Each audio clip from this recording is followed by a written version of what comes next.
Hey everyone, welcome to another episode of Spin Cycle, the show for short reviews of albums new and old. And today I'm going to be talking about Delain's newest album, Moonbathers, which was released on August 26, 2016, and has some awesome album artwork. Delain is a Dutch symphonic metal band that was formed in 2002, though they really began in 2005 in earnest. Keyboardist Martijn Westerholt left Within Temptation following an illness, and much like Within Temptation, the sound was symphonic metal with a female lead vocalist. The lineup that he created in 2002 did not continue because he didn't think that the sound was really what he was looking for. He tried it with some local musicians and created a demo called Amenity, but beyond that, he didn't work with them again. In 2005, Charlotte Vessels joined the band, but they only wanted to be a session band, which means they didn't want to do live music. And their first studio album was Lucidity, and it followed this formula where they had guest musicians come on to play on the album. And those guest musicians included Marco Haitala, who was in Camelot and Nightwish, as well as Sharon Den Adel, who was also in Within Temptation. Now, their success with this first album actually led them to add touring members to support their act, and their lineup continued to change a little bit over their next few albums, including April Rain and We Are the Others. But in all their lineup changes, they saw the addition of Timo Sommers on guitar and Otto van der Oya on the bass. And then while filling in on tour for Sommers, they added guitarist Merrill Bechtold, who is actually now a permanent member of the band. So they went from a 5-piece band to a 6-piece band. And of course, Marco Haitala came back as a guest vocalist on a number of their albums, including on The Human Contradiction and April Rain.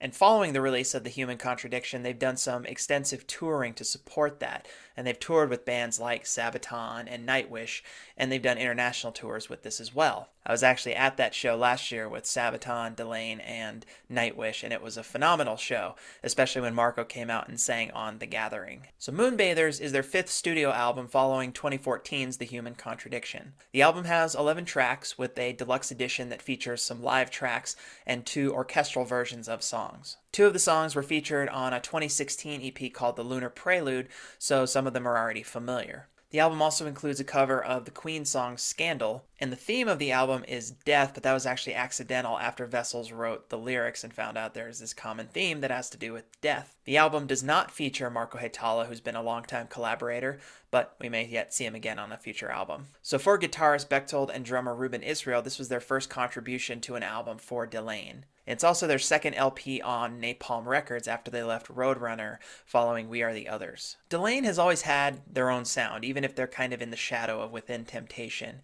And the sound that they really mastered on The Human Contradiction is certainly on display on this album. It sounds a lot more complete musically, and obviously having Bechtold adds to their sound. Going from 5 members to 6 members really does beef up the sound. Vessel's vocals are absolutely on point, although she is a little bit more hard rock than metal, kind of similar to Christina Scabbia of Lacuna Coil. But the lyrics are certainly a big positive throughout the album, and that really does help with the music that is somewhat predictable from Delain. If you've listened to a lot of their music, you can kind of tell what sounds they really do like, and a lot of that is on display here, but the lyrics really do lift it up. My top 5 highlights on this album include Sucker Punch, which I've heard a lot thanks to the head start we got with the Lunar Prelude. The Hurricane, which is this really powerful and passionate song. Fire with Fire is also one of those great, fun, and fast Delain songs. Danse Macabre is a really different sounding track thanks to her vocals, but it's a really good song. And then Turn Out the Lights, another one that was on Lunar Prelude. It's just this great atmospheric, almost gothic song.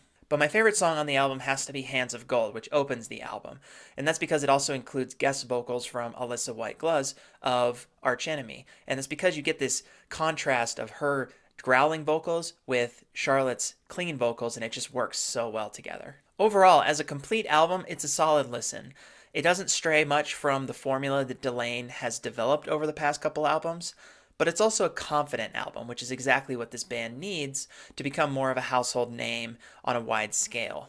They definitely have the talent and a great sound to grow as a band as long as they keep producing albums like this one. If they keep producing albums like Moonbathers, they could very well become a much larger band, and I certainly hope they do. So my top 6 for the week is looking at women in metal. First off, Lacuna Coil. Christina Scabbia, My Wings off In a Reverie is just a great track from them. For 2 and 3, I'm looking at Arch Enemy. Angela Gossow, Dead I See No Future off of Anthems of Rebellion, one of those just great songs. And then, of course, Alyssa White-Gluz off of War Eternal, the title track War Eternal. Great song. 4 would be Otep off of Save Astral, one of her older albums. Blood Pig, just a great track. And then Nightwish, older Nightwish, featuring Tarja Turunen, Sacrament of the Wilderness off of Oceanborn. And then last but not least, of course, Candice Kuselin from Walls of Jericho, The Haunted off of With Devils Amongst Us All. She's just a master. Let me know what you thought of Moonbathers if you listened to it. I think you should give it a listen and let me know what you think.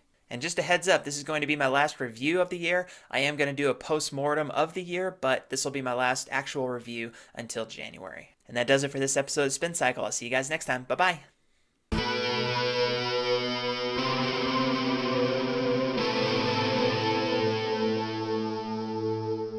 Hey, you made it to the end of the video. Nice work. Good job. If you like what you saw, you can just go ahead and click that subscribe button for all videos past and future. You can also head over to my website and see all the other stuff that I do, including the books I've written. So go ahead, click stuff.